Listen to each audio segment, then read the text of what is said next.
Ronnie James Dio didn't know he had cancer until it was too late. This the rock and roll weatherman. My name is Sean Morrison. He was on tour with Heaven and Hell in support of the album The Devil You Know, and of course it was considered an offshoot of Black Sabbath. They stopped performing as Black Sabbath because the Black Sabbath lineup of Ozzy Osbourne was back together, and I guess they didn't want to confuse fans, etc. And they only would play Dio related Black Sabbath material. His his wife already his wife Wendy and Ronnie Dio himself have already visited the Beverly Hills specialist where he complained about chronic indigestion. They tested him for his heart, made him run around, did all these tests. Wendy was saying in a new interview with the Los Angeles Times, but the cancer spreading inside of Dio's stomach unfortunately went undetected.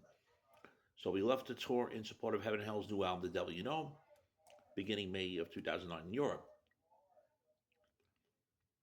At the time, they didn't know it was the last time they were going to tour, according to Geezer Butler, who said in the Dreamers Never Say Die documentary before he would go on stage, he'd be like doubled up some nights with terrible pain in his stomach. The tour did conclude on August the 29th of 2009 at the House of Blues in Atlantic City, New Jersey. Dio never appeared on stage again, sadly, unfortunately. That wasn't the plan. Ronnie didn't want to take a break, according to Wendy. In fact, he already shipped Heaven and Hell's equipment back overseas in anticipation of more concerts. Friends, if you're not subscribed to the Sean Morrison YouTube channel, please do so. Everyone else has to subscribe. We thank you much for the continued love, honor, and support. It's greatly appreciated. The way Ronnie James Dio's cancer was finally diagnosed, the pain became too much to bear. Dio got a second opinion from a doctor who suggested a blood test.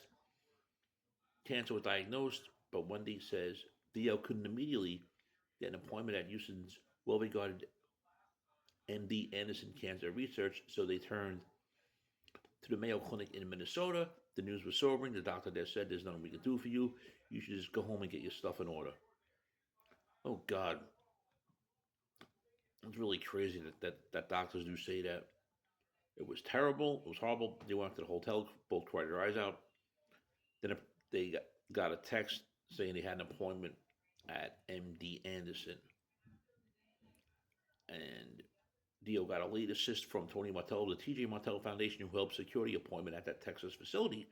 And he received a more optimistic prognosis, and a treatment plan was put in place, which helped extend his life, but it did not cure the cancer. He eventually lapsed to a coma, passed away on May 16th of 2010. It's very sad that Ronnie James Dio passed away at almost the age of 67.